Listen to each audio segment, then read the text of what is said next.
ಒಂದು ರೀತಿ ಬೆಂಗಳೂರು ಈ ಭಯೋತ್ಪಾದನಾ ಚಟುವಟಿಕೆಯಿಂದ ಜನ ತತ್ತರಿಸಿ ಹೋಗಿದ್ದಾರೆ. ಕಳೆದ 9 ತಿಂಗಳಿಂದ ಕಾನೂನು ವ್ಯವಸ್ಥೆ ಪೂರ್ತಿ ಕುಸಿದೋಗಿದೆ. ಬೆಳಗಾವಿ ಅಧಿವೇಶನದಲ್ಲಿ ಆ ಬೆತ್ತಲೆ ಪ್ರಕರಣ, ST ಮಹಿಳೆ, ಹಾವೇರಿಯಲ್ಲಿ ಗ್ಯಾಂಗ್ ರೇಪ್, 7 ಜನರ ಗ್ಯಾಂಗ್ ರೇಪ್ ಇರ್ಬೋದು,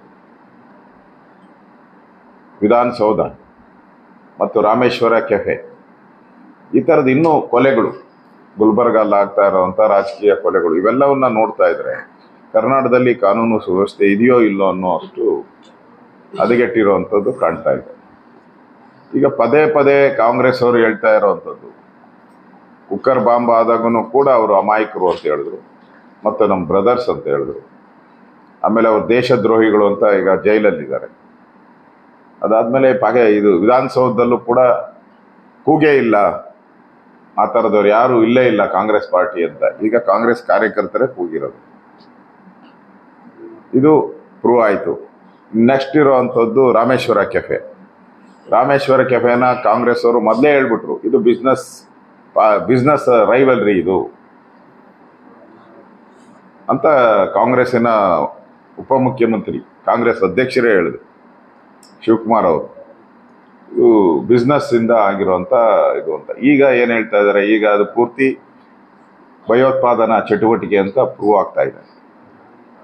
ಅಂದ್ರೆ ಎಲ್ಲ ಕಡೆನೂ ಕೂಡ ಕಾಂಗ್ರೆಸ್ ಅವರು ಅಲ್ಪಸಂಖ್ಯಾತರನ್ನ ಓಲೈಕೆ ಮಾಡುವಂಥದ್ದು, ಅದರಿಂದ ರಾಜಕೀಯ ಲಾಭ ಪಡೆಯುವಂಥದ್ದು, ಲೋಕಸಭಾ ಚುನಾವಣೆಯಲ್ಲಿ ನಮ್ಗೆ ಓಟ್ ಹಾಕಿ ಅನ್ನೋ ಒಂದು ಮಾನಸಿಕ ಸ್ಥಿತಿಯನ್ನ ಆ ಸಮುದಾಯಕ್ಕೆ ತಂದಿರುವಂಥದ್ದು ನಾಚಿಗೇಡಿನ ಕೆಲಸ.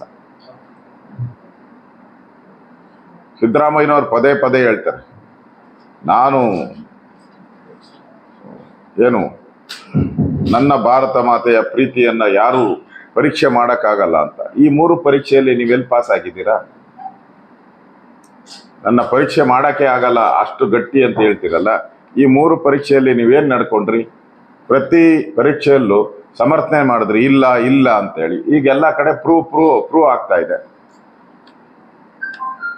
ಅಂದ್ರೆ ಒಂದು ರೀತಿ ಸಿದ್ದರಾಮಯ್ಯನವರ ಸರ್ಕಾರ ಹಿಂದೂಗಳನ್ನ ದ್ವೇಷ ಮಾಡುವಂಥದ್ದು. ರಾಮ ಪ್ರತಿಷ್ಠಾಪನೆ ಸಂದರ್ಭದಲ್ಲಿ ಹೇಳಿದ್ರು, ಅದು ಡಿಸ್ಪ್ಯೂಟೆಡ್ ಲ್ಯಾಂಡು, ಅಯೋಧ್ಯೆಯಲ್ಲಿರೋ ರಾಮ ಮಂದಿರ ಡಿಸ್ಪ್ಯೂಟೆಡ್ ಲ್ಯಾಂಡು, ನಾವು ಹೋಗಲ್ಲ. ಹಿಂದೆ ಹಿಂದೂಸ್ತಾನ್ ಗೋಲ್ಡ್ ಕಂಪನಿಗೆ ಬನ್ನಿ, ನೀವ್ ಆಡಾಡ್ತಿರೋ ಚಿನ್ನವನ್ನ ಬಿಡಿಸ್ತಾರೆ ಹಾಗೂ ನಿಮ್ಮಲ್ಲಿರೋ ಚಿನ್ನವನ್ನ ಇಂದಿನ ಆನ್ಲೈನ್ ಬೆಲೆಗೆ ಕೊಂಡ್ಕೊಂಡು ತಕ್ಷಣ ಬಾಕಿ ಹಣನ ನಿಮಗ್ ಕೊಡ್ತಾರೆ. ಹಿಂದೂಸ್ತಾನ್ ಗೋಲ್ಡ್ ಕಂಪನಿ, ಇದು ನಿಮ್ಮ ಕಂಪನಿ ಅಲ್ಲ, ನಮ್ಮೆಲ್ಲರ ಕಂಪನಿ ಅಂತ ಹೇಳಿದ್ರು. ಮತ್ತೆ ಇಡೀ ಕರ್ನಾಟಕದಲ್ಲಿ ರಾಮ ಪ್ರತಿಷ್ಠಾಪನೆ ದಿನ ಎಲ್ಲ ಕಡೆನೂ ಅಕ್ಷತೆ ಏನು ಪೂಜೆ ಇತ್ತು, ಅದಕ್ಕೆ ವಿರೋಧ ಮಾಡಿಸ್ತಾರೆ. ಎಲ್ಲ ಕಡೆ ಫ್ಲೆಕ್ಸ್ಗಳನ್ನ ಕಿತ್ತಾಕಿದ್ರು, ಬ್ಯಾನರ್ಗಳನ್ನ ಕಿತ್ತಾಕಿದ್ರು. ಮಂಡ್ಯದ ಕೆರೆಗೋಡು ಹನುಮ ಧ್ವಜವನ್ನ ಕಿತ್ತಾಕಿದ್ರು, ಅಲ್ಲಿ ಹಾರಾಟ ಆಡ್ತಾ ಇದ್ದಂತ ಹನುಮ ಧ್ವಜವನ್ನ ಕಿತ್ತಾಕಿದ್ರು. ಒಂದು ರೀತಿ ಓಲೈಕೆ ರಾಜಕಾರಣ ಕರ್ನಾಟಕದ ಪಾಲಿಗೆ ಒಂದು ಈ ಭಯೋತ್ಪಾದಕರ ಸ್ಲೀಪರ್ ಆಗುವಂತ ಒಂದು ದಿಕ್ಕಿನಲ್ಲಿ ಈ ಒಂದು ಬೆಳವಣಿಗೆ ಆಗ್ತಾ ಇದೆ. ಇದು ಕರ್ನಾಟಕದ ಜನರ ಆತಂಕಕ್ಕೆ ಕಾರಣ ಆಗಿರ್ತಕ್ಕಂಥದ್ದು. ಈಗಾಗಲೇ ಬೆಂಗಳೂರು, ನಾನು ಈಗಾಗಲೇ ಹೇಳಿದ್ದೀನಿ, ಬ್ರ್ಯಾಂಡ್ ಬೆಂಗಳೂರಲ್ಲ ಬಾಂಬ್ ಬೆಂಗಳೂರು ಮಾಡ್ತಾ ಇದ್ದೀರಾ ಅಂತ ಹೇಳಿದ್ದೀನಿ ನಾನು, ಮಾಡಕ್ ಹೋಗ್ಬೇಡಿ ಅಂತ ಹೇಳಿದ್ದೀನಿ. ಕರ್ನಾಟಕವನ್ನು ಕೂಡ ಈ ಭಯೋತ್ಪಾದಕರ ಪ್ರಯೋಗ ಶಾಲೆ ಆಗಕ್ಕೆ ದಯವಿಟ್ಟು ಬಿಡಬೇಡಿ ಅಂತ ನಾನು ಮುಖ್ಯಮಂತ್ರಿಗಳಿಗೆ ಆಗ್ರಹವನ್ನ ಮಾಡ್ತಾ ಇದ್ದೀನಿ.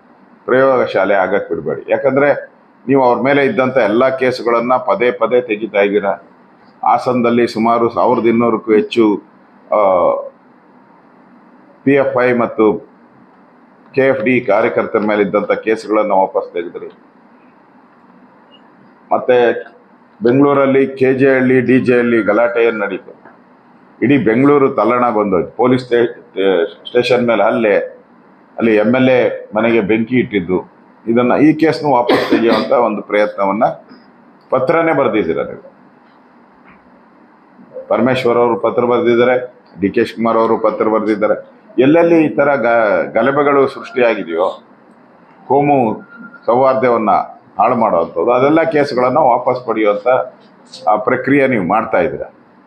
ಇದರಿಂದ ನೀವು ಏನು ಅನ್ನೋದು ಕರ್ನಾಟಕ ಜನಕ್ಕೆ ಅರ್ಥ ಆಗ್ಬಿಟ್ಟಿದೆ. ನೀವು ಹಿಂದೂ ವಿರೋಧಿ ಅನ್ನೋ ಹಣೆಪಟ್ಟಿಯನ್ನ ಈ 3 ಘಟನೆಗಳಿಂದ ನೀವು ಸ್ಥಿರವಾಗಿ ಮಾಡ್ಕೊಂಬಿಟ್ಟಿದ್ದೀರ. ಇದರಿಂದ ದೇಶಕ್ಕೆ ಮತ್ತು ರಾಜ್ಯಕ್ಕೆ ಮುಂದೆ ಬೆಂಗಳೂರು ದೇಶದ ಹಬ್ ಆಗಿತ್ತು. ಅಂತಾರಾಷ್ಟ್ರೀಯ ಮಟ್ಟದಲ್ಲಿ ಹಲವಾರು ಕಂಪನಿಗಳು ಬೆಂಗಳೂರಿಗೆ ಬರ್ತಾ ಇತ್ತು. ಈಗ ಅವೆಲ್ಲವೂ ಕೂಡ ಯೋಚನೆ ಮಾಡೋ ಪರಿಸ್ಥಿತಿಗೆ ನೀವು ತಂದಿದ್ದೀರ. ಇದನ್ನ ನಾನು ಖಂಡಿಸ್ತೀನಿ. ಇವತ್ತು ಏನು 3 ಜನ ಬಂಧಿಸಿದ್ದೀರ, ಅವ್ರನ್ನ ರಾತ್ರಿ ಅವ್ರಿಗೆ ಜೇಸಿಗೆ ಕರ್ಕೊಂಡೋಗಿ ಕಳಿಸ್ಬಿಟ್ಟಿದ್ದಾರೆ, ಜೇಸಿಗೆ ಕೊಟ್ಟಿದ್ದಾರೆ. ನನಗನ್ಸ್ತತೆ ಎಲ್ಲೋ ಮೈಸೂರು ಪಾಕ್ ಕೊಟ್ಟು ಅವ್ರನ್ನ ಆರಾಮಾಗಿ ಕಳಿಸಿದ್ದಾರೆ ಅಂತ ಅನಿಸ್ತದೆ. ತನಿಖೆ ಮಾಡಬೇಕಾಯ್ತು, ಕ್ರಮ ತೆಗೆದುಕೊಳ್ಬೇಕಾಯ್ತು. ಯಾವುದೇ ಮುಲಾಜಿಲ್ದೆ ಕ್ರಮ ತೆಗೆದುಕೊಳ್ತೀರಿ ಅಂದ ಮುಲಾಜಿಲ್ಲ ಅಂದ್ರೆ ಇದೇನಾ ಮೈಸೂರು ಪಾಕ್ ಕೊಟ್ಟು ಅವ್ರನ್ನ ಜೈಲಿಗೆ ಕಳ್ಸೋದ?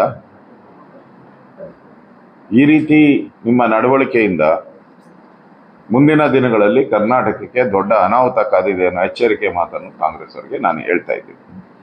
ಬೆಂಗಳೂರು